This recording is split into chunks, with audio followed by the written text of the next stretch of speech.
고린도전서 8장 1절에서 13절까지 말씀을 함께 읽겠습니다. 우상에게 바친 고기에 대하여 말하겠습니다. 우리는 우리 모두가 지식이 있는 줄로 알고 있습니다. 지식은 사람을 교만하게 하지만 사랑은 덕을 세웁니다. 자기가 무엇을 안다고 생각하는 사람은 아직도 그가 마땅히 알아야 할 방식대로 알지 못하는 사람입니다. 그러나 하나님을 사랑하는 사람은 하나님께서 그를 알아주십니다. 그런데 우상에게 바친 고기를 먹는 일을 두고 말하면 우리가 알기로는 세상의 우상이라는 것은 아무것도 아니고 오직 하나님 한 분밖에는 신이 없습니다. 이른바 신이라는 것들이 하늘에든 땅에든 있다고 칩시다. 그러면 많은 신과 많은 주가 있는 것 같습니다. 그러나 우리에게는 아버지가 되시는 하나님 한 분이 계실 뿐입니다. 만물은 그분에게서 났고 우리는 그분을 위하여 있습니다. 그리고 한 분 주님이신 예수 그리스도가 계십니다. 만물이 그분으로 말미암아 있고 우리도 그분으로 말미암아 있습니다. 그러나 누구에게나 다 지식이 있는 것은 아닙니다. 어떤 사람들은 지금까지 우상을 섬기던 관습에 젖어 있어서 그들이 먹는 고기가 우상의 것인 줄로 여기면서 먹습니다. 그들의 양심이 약함으로 더럽혀지는 것입니다. 그러나 우리를 하나님 앞에 내세우는 것은 음식이 아닙니다. 음식을 먹지 않는다고 해서 손해볼 것도 없고 먹는다고 해서 이로울 것도 없습니다. 그러나 여러분에게 있는 이 자유가 약한 사람들에게 걸림돌이 되지 않도록 조심하십시오. 지식이 있는 당신이 우상의 신당에 앉아서 먹고 있는 것을 어떤 사람이 보면 그가 약한 사람일지라도 그 양심에 용기가 생겨서 우상에게 바친 고기를 먹게 되지 않겠습니까? 그러면 그 약한 사람은 당신의 지식 때문에 망하는 것입니다. 그리스도께서는 그 약한 신도를 위하여 죽으셨습니다. 이렇게 여러분이 형제 자매들에게 죄를 짓고 그들의 약한 양심을 상하게 하는 것은 그리스도께 죄를 짓는 것입니다. 그러므로 음식이 내 형제를 걸어서 넘어지게 하는 것이라면 그가 걸려서 넘어지지 않게 하기 위해서 나는 평생 고기를 먹지 않겠습니다. 아멘. 우리가 읽은 고린도전서 8장은 우상에게 바친 제물을 그리스도인들이 어떻게 대해야 하는가 라는 질문에 대한 사도 바울의 대답입니다. 1절에서 3절은 이 주제에 대한 서론입니다. 먼저 1절 말씀을 보시면 우상에게 바친 고기에 대하여 말하겠습니다. 우리는 우리 모두가 지식이 있는 줄로 알고 있습니다. 지식은 사람을 교만하게 하지만 사랑은 덕을 세웁니다. 이 구절에서 우리는 두 단어에 집중할 필요가 있습니다. 바로 지식과 사랑입니다.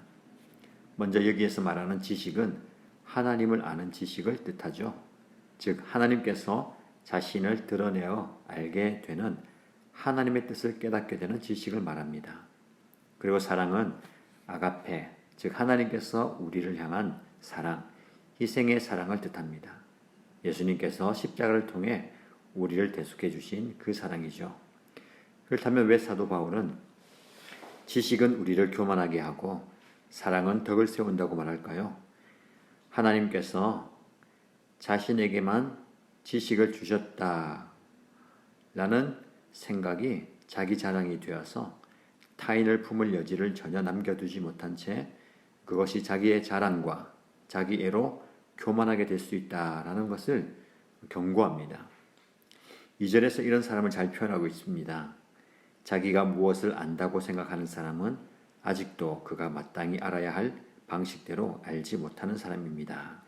여기에서 사도 바울은 아직도 마땅히 알아야 할 방식대로 알지 못하는 사람입니다. 라고 말합니다. 왜 이렇게 말할까요? 지식은 깨달음입니다. 하나님께서 자신을 드러내어 주심으로 우리가 보지 못했던 것을 보고 또 알게 되는 놀라운 사건입니다. 그런데 이 지식만으로는 하나님을 온전히 알 수 없습니다. 깨달은 지식을 삶 속에서 실천해 나갈 때에 비로소 삶으로 체화되는 지혜가 우리 안에 생기게 되고 그 지혜로 우리는 거룩과 성화의 삶을 살아가기 때문입니다. 근데 이런 삶이 어떻게 가능할까요? 3절입니다. 하나님을 사랑하는 사람은 하나님께서 그를 알아주십니다. 하나님의 말씀을 깨닫고 삶 속에서 그 말씀을 실천하며 그 말씀대로 살아가는 것이야말로 하나님을 사랑하는 것이고, 그때서야 비로소 하나님도 그 사람을 알아주신다라고 말씀합니다. 이 서론을 통해서 사도 바울은 우리에게 사랑이 없는 지식이 얼마나 허망한지를 잘 말해주고 있습니다. 자, 본론으로 들어가서 4절과 6절을 통해서 사도 바울은 인류를 자유케 하는 지식을 말합니다. 4절이죠. 그런데 우상에게 바친 고기를 먹는 일을 두고 말하면 우리가 알기로는 세상의 우상이라는 것은 아무것도 아니고 오직 하나님 한 분밖에는 신이 없습니다. 여러분, 사도 바울은 우상의 제물을 먹는 것은 아무것도 아니다라고 말합니다. 그런데 왜 고린도 교회에서 우상에게 바쳐진 제물을 먹는 것이 큰 이슈가 되었을까요? 이런 문제는 오늘날 저와 여러분에게도 해당될 수 있습니다. 온 가족이 예수 믿지 않는 집안에는 제사를 지내기도 하지요. 우리는 신앙을 지키기 위해 그 제사에 참여하지 않습니다. 그리고 그런 분도 있습니다. 우상에게 드려졌던 그 음식을 먹지 않는다. 우리는 그 신앙의 전통으로 그렇게 해왔습니다. 또 실제적으로 가족들 간에 그것을 또 꺼려하거나 지킬 수도 있습니다. 혹은 그것 때문에 가족 간의 관계도 상할 수가 있습니다. 어떻게 해야 될까요? 바울은 저와 여러분에게 이렇게 얘기합니다.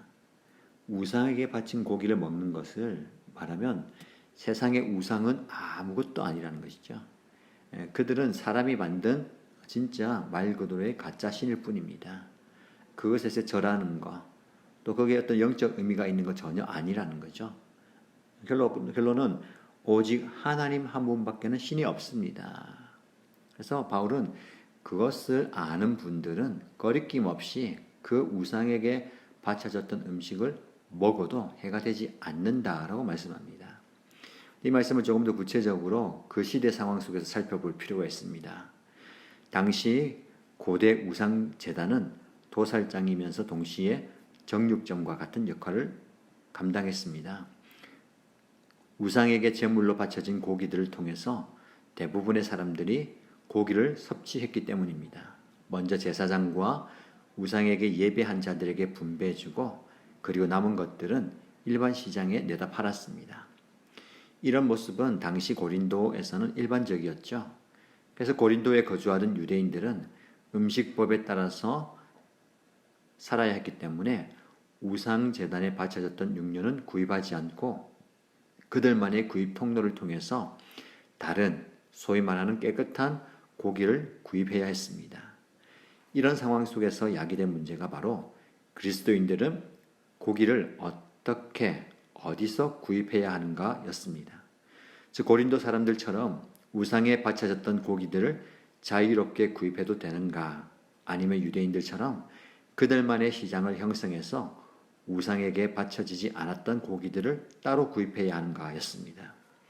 이에 대한 대답은 제가 아까 말씀드린 것처럼 사도 바울이 4절 하반절에 잘 말합니다. 오직 하나님 한 분밖에는 신이 없습니다. 하나님은 한 분이신 것을 아는 것이 바로 지식입니다. 구체적으로 바울은 그 지식을 6절에 이렇게 설명합니다. 우리에게는 아버지가 되시는 하나님 한 분이 계실 뿐입니다. 만물은 그분에게서 났고 우리는 그분을 위하여 있습니다. 그리고 한 분 주님이신 예수 그리스도가 계십니다. 만물이 그분으로 말미암아 있고 우리도 그분으로 말미암아 있습니다.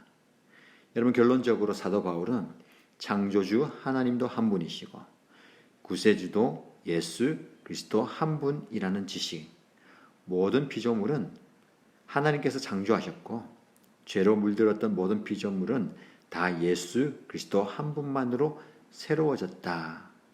그래서 우상에게 바쳐진 고기들, 이 모든 것들도 창조주 하나님 그리고 한 구세주신 예수 그리스도께 속해 있습니다. 그렇기 때문에 이 지식으로 인해서 모든 것에 자유할 수 있다라고 우리에게 가르치고 있습니다. 여러분, 사실은 우상에게 드려졌던 그 제무, 그것은 크게 보면 하나님이 참신이기 때문에 아무런 영적 의미가 없습니다. 그래서 그것을 꺼리낌 없이 먹고 마시고 취해도 된다라고 말씀하죠. 그러나 바울의 권면은 여기서 끝나지 않습니다. 7절 이하의 말씀을 보시면 사도 바울은 그런 지식과 더불어 조심해야 할 것을 말합니다. 지식이 우리를 자유케 합니다. 그 자유가 또 다른 성도들을 걸려 넘어지게 한다면 조심해야 된다는 거죠. 7절입니다. 그러나 누구에게나 다 지식이 있는 것은 아닙니다. 어떤 사람들은 지금까지 우상을 섬기던 관습에 젖어 있어서 그들이 먹는 고기가 우상의 것인 줄로 여기면서 먹습니다. 그들의 양심이 약함으로 더럽혀지는 것입니다. 모든 피조물들이 창조주 하나님과 구세주 예수 그리스도에게 속하여 있으므로 자유롭게 고기를 먹어도 되지만 이 지식을 모르는 사람들도 있음을 인식하라라는 말씀입니다. 그들의 약한 양심으로 말미암아 지식을 알고 자유롭게 먹는 그리스도인들로 인해서 실족하게 하지 말아야 한다라고 경고하지요.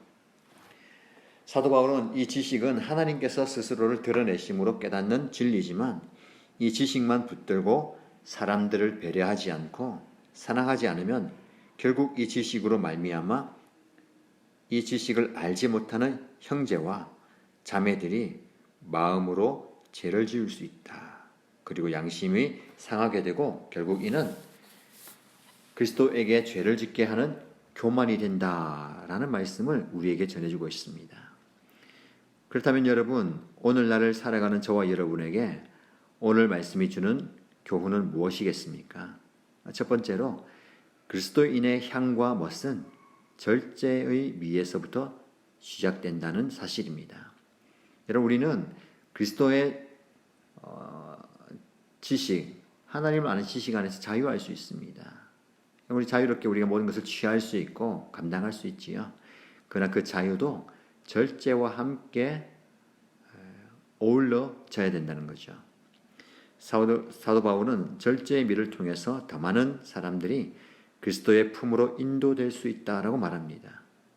물질과 시간을 절제함을 통해서 그리스도인의 멋과 향이 드러납니다. 이는 믿지 않는 사람들을 향한 배려이고 그리스도인들의 매력입니다. 저와 여러분 그리고 우리 교회 공동체가 이런 멋과 향을 잃어버리지 않았는지 살펴보아야 합니다.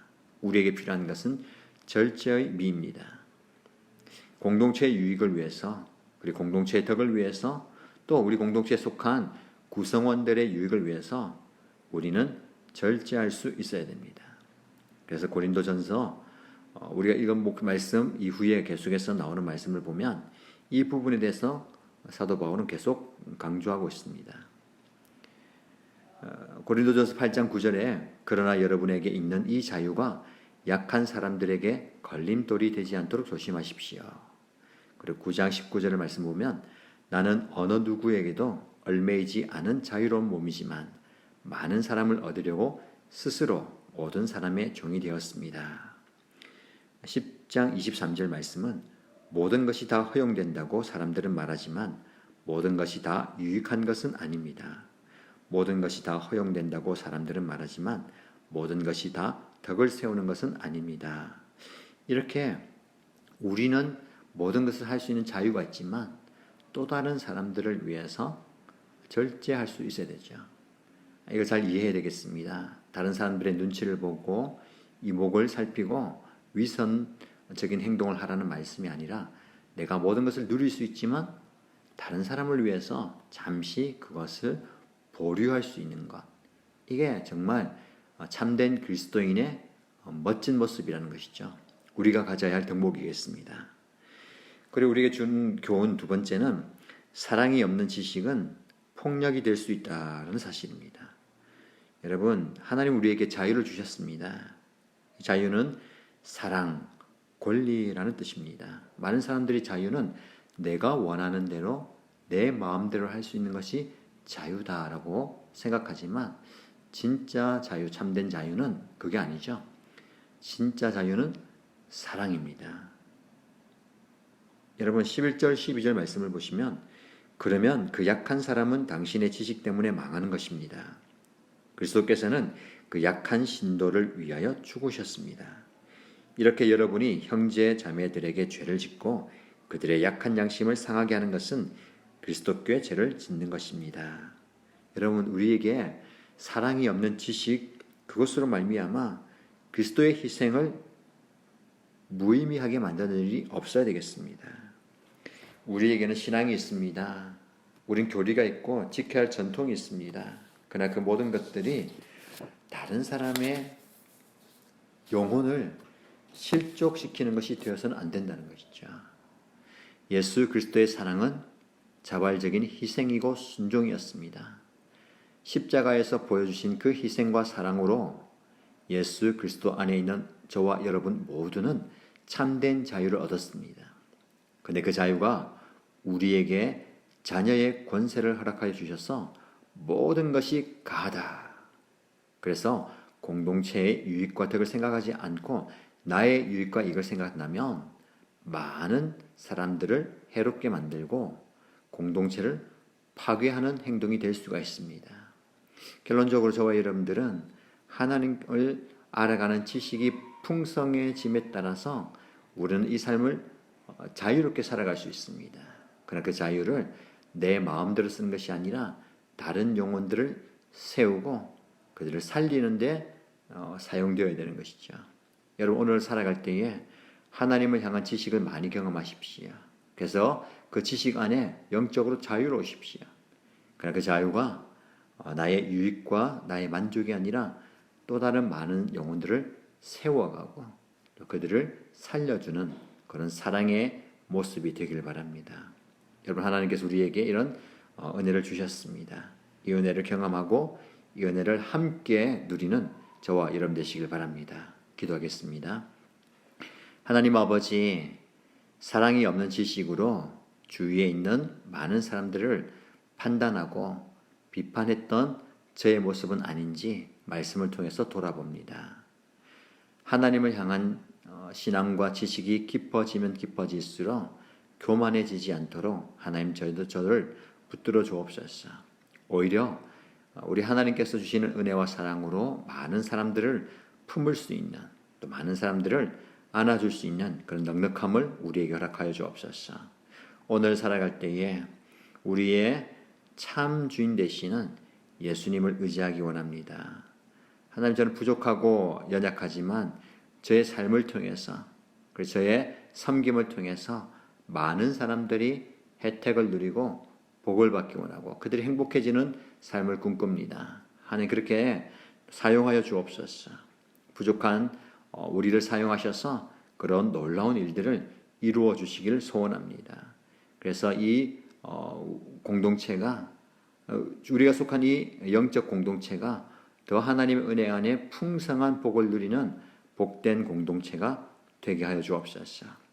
오늘 가슴에 품고 하나님께 기도하는 모든 기도의 제목들과 소원들이 놀랍게 응답되기 원합니다. 하나님 그렇게 역사하여 주옵소서. 예수님의 이름으로 기도합니다. 아멘.